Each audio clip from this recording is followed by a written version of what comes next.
Muy buenas a todos. Hoy os traemos, como podéis ver en el título, la previa de la París-Roubaix 2026. Para ello, Pablo y Saúl han venido de nuevo por aquí.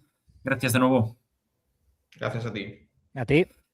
Bueno, antes de hablar sobre esta carrera, que yo creo que es una de mis carreras favoritas, que ya lo mencioné en más de una ocasión en este canal, vamos a comentar un poco lo que nos ha parecido de manera rápida y sencilla este Tour de Flandes, que acabó con victoria de Tadej Pogačar, segundo Mathieu Van Der Poel y tercero, como apuntábamos Saúl y yo, Remco Evenepoel en su debut en el Monumento Belga. Así que nada, yo os pregunto directamente, sin miramientos, de manera rápida, así un poco general, ¿qué os ha parecido este Tour de Flandes? Pues comentábamos precisamente, ¿no? Saúl y yo, que fuera de cámaras, que dentro del guión previsible, ¿no? Y que ha sido una carrera de eliminación al final, para mí sí cumplió mis expectativas, sí las colmó, la verdad, porque fue una carrera que se abrió muy pronto, diría que en ciento y pico de meta, 90. La verdad que UAE y Red Bull quisieron hacer una limpia del pelotón lo antes posible, yo creo que de manera inteligente en ambos casos, ¿no? Para simplificar un poco la tarea luego de su mejor agregado y de sus líderes. Y pienso que eso hizo que se corriese mucho, fuese una carrera muy, muy dura. Y aunque siempre estaba el guión previsible de que Pogačar iba a acabar imponiendo su ley, ¿no? De mayor fuerza, mayor endurance, sobre todo de muro a muro, no sé, yo no dejé confiar hasta el final en que Van Der Poel, tapándose un poquito con menos relevos, podía tener alguna opción, la verdad. Y también la persecución de Renko le metía esos recuerdos, ¿no? Recuerdos del Vietnam para Pogačar de la Amstel, un poco de puede llegar. Y yo a veces veía preocupado a Pogačar con esa llegada de Renko. De hecho, apretó, cuando vez que estaba cerca, a 5 o 10 segundos, metió un relevo terrorífico para alejarlo. Se nota que le tienen respeto al belga. Tengo que decir, por cierto, que hubo un momento que Renko sí podía haber neutralizado, pero otra vez las motos tienen mucha incidencia en este tipo de carreras y el tener que el grupo delantero tenga una moto delante y el otro la tenga detrás, para mí influye mucho más de lo que la gente se da cuenta en este tipo de situaciones, sobre todo cuando hablo así de estar a 5 o 6 segundos. No quiero decir que Renko fuese, o sea, claramente era el tercero en relación de fuerzas, pero bueno, no me gustó ese detalle. Yo me quedé también con la sensación de que fue una edición digna de lo que es la entidad de esta gran carrera.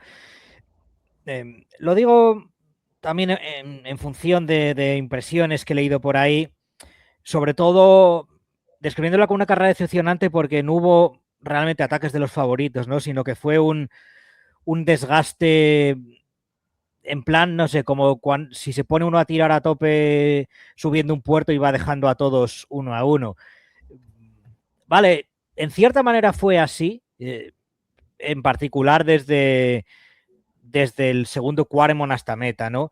Pero también hubo movimientos previos, lo que ha mencionado Pablo, es esa limpia a la que contribuyeron mucho Red Bull Bora y UAE del grupo desde lejos, que yo desde ese momento ya vi, por ejemplo, en clave Renko y Evenepoel, que se encontraba en una situación beneficiosa, ¿no? Porque ya había pasado la fase que para mí era más crítica, ¿no? En su caso, que era el encontrarse con una carrera potencialmente todavía con muchos corredores ya en zona caliente donde hubiera pelea por la posición, ¿no? Y él podía sufrir, pero ahí con superioridad numérica de su equipo, la verdad es que lo hicieron bastante bien limpiando el pelotón desde lejos y teniendo una carrera en ese sentido bastante desahogada, ¿no? Para él, que creo que también es importante a la hora de valorar su resultado, ¿no? O sea, su resultado, aparte de las muy buenas piernas que mostró, estuvo en el acierto al que contribuyó su equipo de romper desde lejos, digamos, de forma conjunta, para eliminarse esa lucha dentro de un pelotón grande, ¿no? Y luego, por otro lado, tengo que decir que en cierta manera sí que fue una carrera de desgaste y de eliminación uno a uno, pero es que tampoco veo nada malo en ello. Es decir, para mí eso también es espectáculo, ¿no? Y hubo un momento ahí de tensión en mi caso, porque vi a en último Quaremont, ¿no? Vi a un Van Der Poel que se dosificó mejor que en otras ocasiones. Él incluso ya empezó a ceder en el asfalto antes de llegar al adoquín, ya en esa parte que va aquí, picando para arriba, que yo siempre he pensado que eso es la clave en favor Pogačar, que el de Quaremont va picando para arriba en el asfalto y él ya lleva muy asfixiados al resto, en este caso a Van Der Poel, antes de empezar el puro adoquín, ¿no? Porque yo estoy convencido de que si el Quaremont fuera una ascensión que empezase después de una bajada y en una curva en la que arrancasen de cero, la historia podría ser muy diferente. Pero esa carretera estrechita que va picando para arriba ya en asfalto hace que la ahogue ahí a sus rivales, ¿no? Y como digo, en particular a Van der Poel.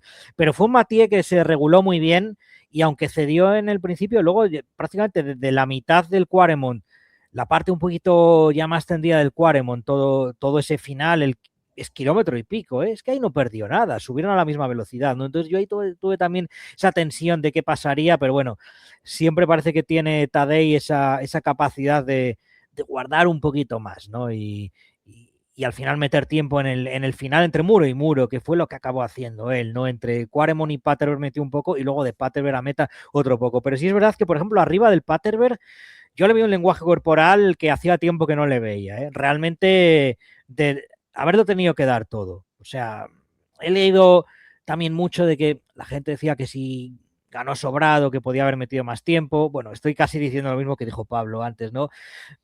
No es lo que yo vi en función de lo que observé del lenguaje corporal de Tadej Pogačar. A mí me parece que se tuvo que exigir mucho y es una lectura que yo saco precisamente de cara a la carrera de la que vamos a hablar ahora, que es de París-Roubaix, que Tadej Pogačar, en un terreno más favorable que para él que Roubaix, tuvo que exigirse mucho de sí mismo y por supuesto ganó bien, con contundencia y fue una victoria realmente sólida, ¿no? Pero que tampoco fue silbando, en mi opinión. Bueno, y ahora, como bien decía Saúl, vamos a hablar de la París-Roubaix, prueba que se disputa este domingo, día 12 de abril. Y pues, introduciendo un poquito lo que veníamos comentando, pues 258 kilómetros entre Compiègne y Roubaix. Hay unos pequeños cambios en los primeros sectores de esta edición. Y bueno, aquí os voy a mostrar en pantalla los más importantes, algunos que hay que tener en cuenta. Son aquí los más importantes, que luego, pues Pablo o Saúl podéis analizarlos. Y poco más que decir por mi parte. Recorrido similar de otras ediciones. Van der Poel a priori parece que es el candidato número 1. Espero que gane por el bien del ciclismo, porque si no ya poco nos queda. Y donde Pogačar pues tiene esa espina clavada que ya ganó Flandes el otro día, ganó Van der Poel y que va a venir con bastante confianza y con motivación. Y de hecho ya estos días estamos pudiendo ver cómo Pogačar ya está con su equipo entrenando y reconociendo la zona. Pues quizá tú lo has dicho, Roque, ¿no? Yo también afronto como espectador esta París-Roubaix con ese pensamiento de que es la última línea de resistencia ante el dominio apabullante de Tadej Pogačar, ¿no? Y en este caso, sobre todo por parte de Mathieu Van der Poel en esta carrera. Antes de entrar en tema de favoritos, ¿no? A ver, el recorrido tampoco tiene muchos secretos, es lo mismo de otras veces a grandes rasgos, los mismos tramos clave, las mismas distancias a meta aproximadamente, no hay muchos secretos en ese sentido. Importante, el factor meteorológico. Yo he estado siguiendo la evolución de las previsiones y lo acabo de mirar precisamente antes de que grabemos el programa. Y ahora mismo la previsión es de que el domingo, por lo menos donde yo he mirado, también varía de página en página, que el domingo no llovería, pero el sábado sí que llueve por la tarde y llueve medianamente bien, ¿eh? Es decir, que puede que haya algo de charco, algo de humedad en los adoquines. Esto es importante, ¿eh? Esto es importante porque ya veremos hasta qué punto se pueden secar al día siguiente. También dan un poquito de lluvia el lunes y el martes, incluso en los días siguientes, ¿no? Por tanto, aunque a día de hoy yo no vea lluvia el domingo, no descartemos que pueda caer alguna gota, porque si tienes lluvia justo antes y justo después, es raro que un día entre medias se libre del todo, ¿no? Por lo menos hay menos probabilidades de que se libre que si ya toda la semana siguiente la viera soleada, ¿no? Y sin embargo parece que están con tiempo un poquito inestable por la zona. Entonces, puede que sea una edición húmeda y para mí una edición que fuera húmeda favorecería más a Van der Poel por su técnica. Siempre recuerdo que en 2021, que él llegó bastante disminuido por varias razones, aquella Roubaix de octubre que estaba súper embarrada, como os acordaréis, ¿no? Y él iba con Colbrelli y con Vermees, Florian, que también hablaremos de Florian porque va a ser un nombre importante en esta edición, lo soltaba en cada curva del adoquín húmedo. Lo que pasa es que como él no tenía muchas piernas aquel día, él lo soltaba por técnica y en la recta siempre le echaban mano otra vez, pero en cada curva lo soltaba. Y ahí me quedé yo por encima de todo con esa sensación de que una Rubé mojada y con las piernas que él tiene ahora, que nada tienen que ver con las que tenía en ese final de 2021, podrían marcar la diferencia a su favor. Veremos también si de algunos otros corredores, ¿no? Tipo Pedersen, que suele defender bien con tiempo húmedo, pero vamos a ver qué tal en el adoquín. Pero sobre todo eso, en regla general, por resumir mi intervención, la carrera es la que es, hay muy pocas variaciones respecto a años anteriores, vienen a ser los mismos puntos clave, pero el factor meteorológico hay que estar muy atento porque podría tener cierta importancia, ¿no? El viento no va a ser muy fuerte y va a ser mayormente favorable, un poquito de lado en alguna zona, como por ejemplo en el Mons-en-Pébel, que es un tramo clave, y a la salida de Mons-en-Pébel. Ahí podría dar de lado y cuidado también con eso. Sí, yo creo que al final del recorrido ya casi todo nos lo sabemos prácticamente, ¿no? De memoria. Al final, desde ahora en adelante va a ser un sálvese quien pueda, y más ahora que ya sabemos que las París-Roubaix se abren, ¿no? A los favoritos, vamos, 2 horas antes del final. Vamos a tener 2 horas y media de pura intensidad finales. Y bueno, salvo desgracia ajena en la primera parte de la carrera, ¿no? Pues esperemos que no. Y sí, yo también el factor meteorológico me parece súper clave. Es verdad que no parece muy improbable, ¿no? Que esté al menos como esa edición de chocolate casi de 2021, donde hay un barro tremendo. O sea, como mucho puede estar algo húmedo, si es que es verdad que no llueve, solo llueve sábado y lunes, no el domingo, que es verdad que nunca se sabe. Pero aún así, si tuviese algo húmedo, yo también veo ese factor diferencial de la técnica de Van der Poel. No porque a Pogačar le vaya mal en sí, sino porque él es un fuera de serie en eso, y de hecho incluso en un Flandes mojado también le vería ventaja, ¿no? Porque ya lo vimos en su momento en el Koppenberg hace 2 años. O sea, la manera en la que él flota sobre los adoquines o sobre cualquier superficie técnica en mojado, ya sea en el ciclocross o en carretera, ¿no? Es espectacular. Y ya el año pasado en seco, más que fuerzas, hubo una diferencia a veces, sobre todo trazando tramos de adoquín, las curvas entre ellos dos, entre Pogačar y Van der Poel, que eso le beneficiaría aún más. Es verdad que también Pogačar lleva a tener un año más de experiencia en el adoquín de Roubaix, y veremos. O sea, yo este año le estoy viendo más técnico en general a Pogačar que el año pasado, y dominando mucho las curvas en las carreras, por ejemplo, tanto en Strade como en Flandes, en las bajadas, en las aproximaciones, le estoy viendo muy, muy bien. Pero bueno, a priori el adoquín de Roubaix es territorio Mathieu 100%. Y veremos. Yo estoy muy expectante y muy confiado de que veamos una carrera, no por el bien de ciclismo, no que decía a lo mejor Roque eso, pero sí más abierta que Flandes. Pues nada, si queréis ya podemos pasar un poquito a tema de favoritos. Ya adelantó algunos Saúl, también Pablo. Bueno, empezando por el primer nombre, tenemos aquí Mathieu Van der Poel. Ahí podemos ver en esta foto. Otros nombres que tengo aquí guardado, pues tenemos a Wout van Aert, tenemos a Mads Pedersen, ambos top 5 el otro día en Flandes. O sea, hay varios nombres interesantes, pero yo creo que el principal duelo en el que yo creo que van a estar focalizados todas las cámaras va a ser Van der Poel versus Pogačar, el gran duelo, y el que, pues yo creo que ambos están un escalón claramente por encima del resto. Bien sea porque Pedersen viene de hacer una recuperación, podría decir, milagrosa, y donde Wout van Aert, que parece que cada día va mejor, pero bueno, aún lejos de seguir la estela de estos dos capos.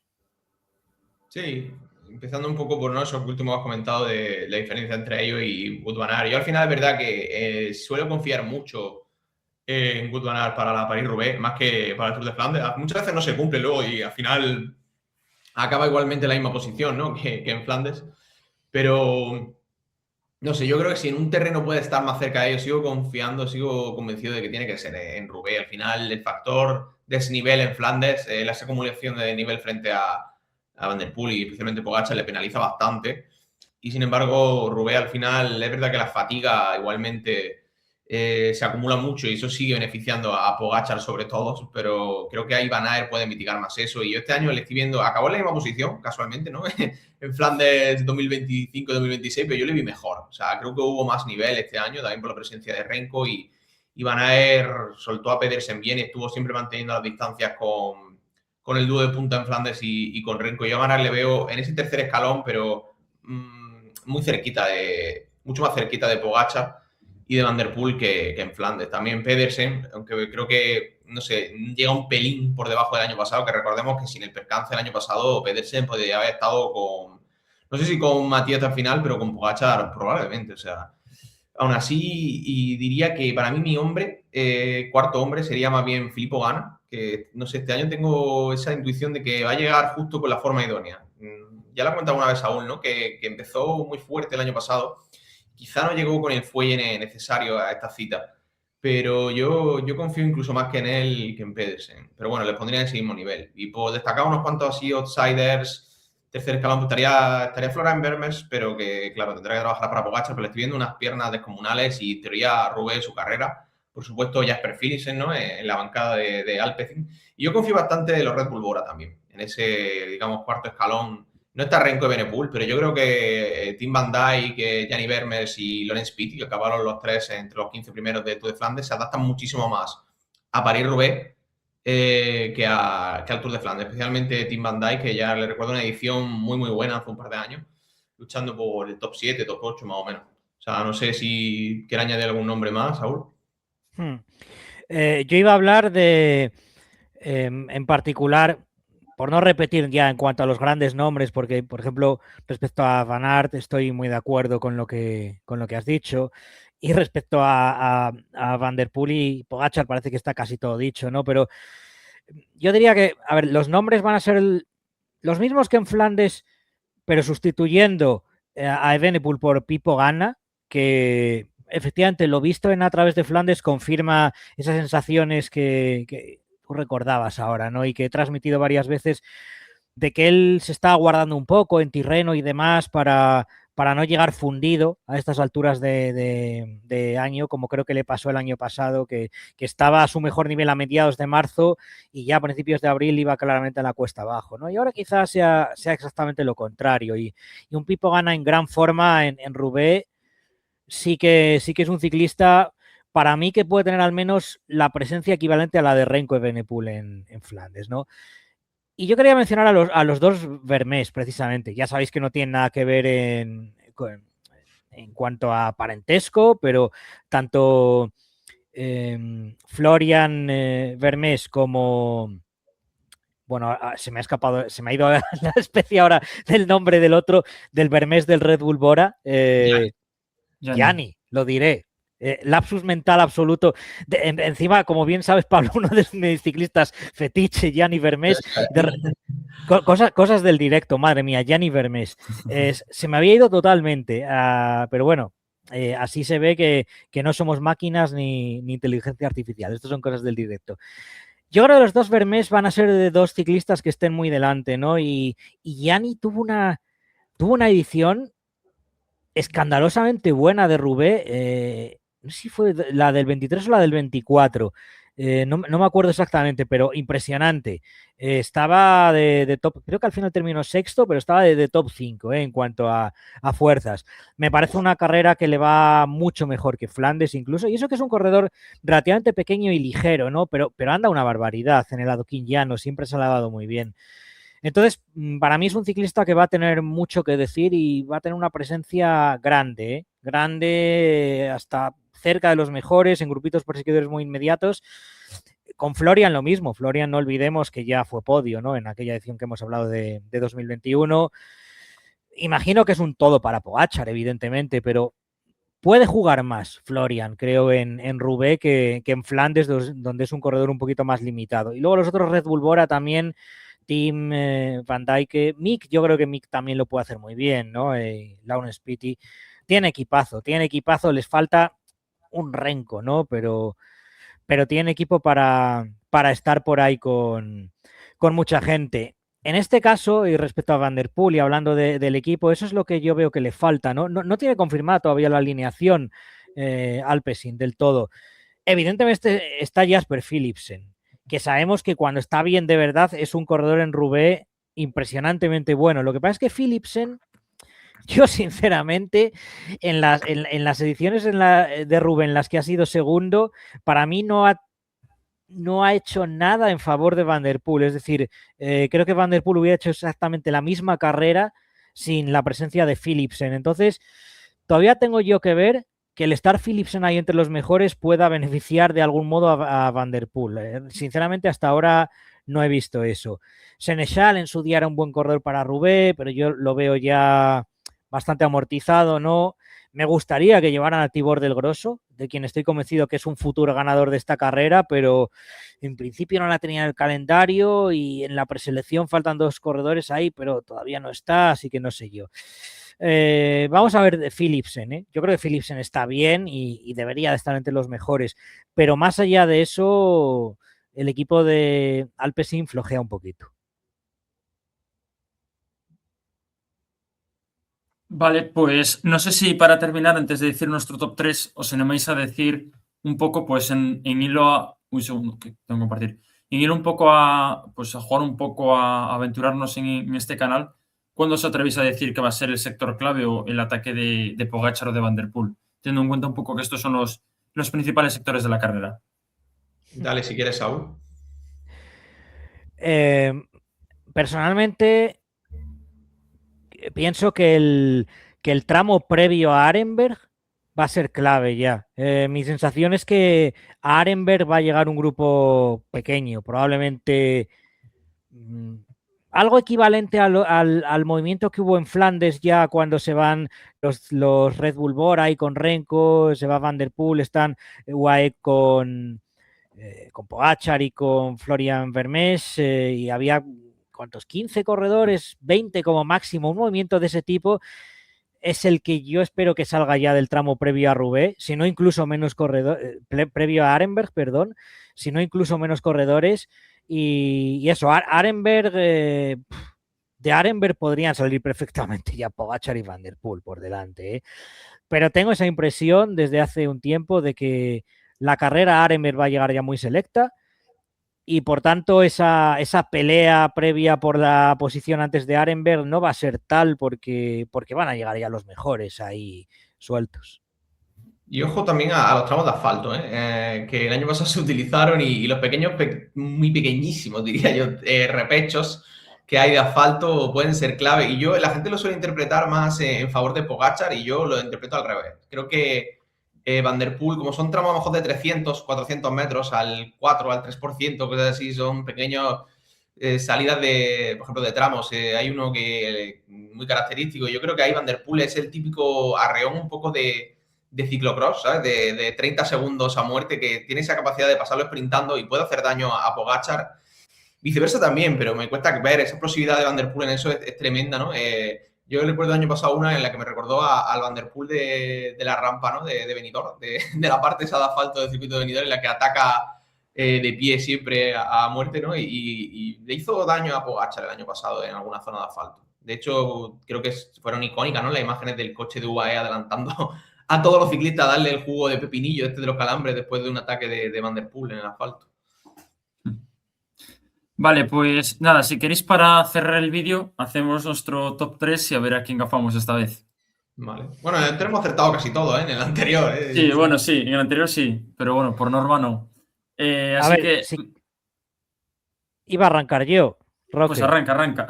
Lo digo porque como creo que fui el último, bueno, sí, el segundo, ¿no? Pero no fui el primero en Flandes, ¿no? Entonces digo, voy a arrancar yo ahora. A ver, sí, tenemos que reconocer, y yo creo que estaréis de acuerdo conmigo en esto, salvo que uno quiera jugar un poco y arriesgar, ¿no? Pero para bien o para mal, hombre, yo creo que por la forma que corren es para bien, pero es verdad que se pierde cierta incertidumbre o factor de imprevisibilidad, ¿no? Pero con la generación actual de favoritos para estas carreras, de Flandes o Roubaix, casi hasta San Remo, diríamos, es bastante fácil atinar. Más o menos sabes que vas a estar ahí, ¿no?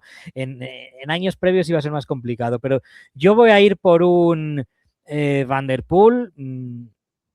Creo que tiene una posibilidad difícil, difícil. No va a ser pan comido, pero de mantener todavía su cetro en Roubaix.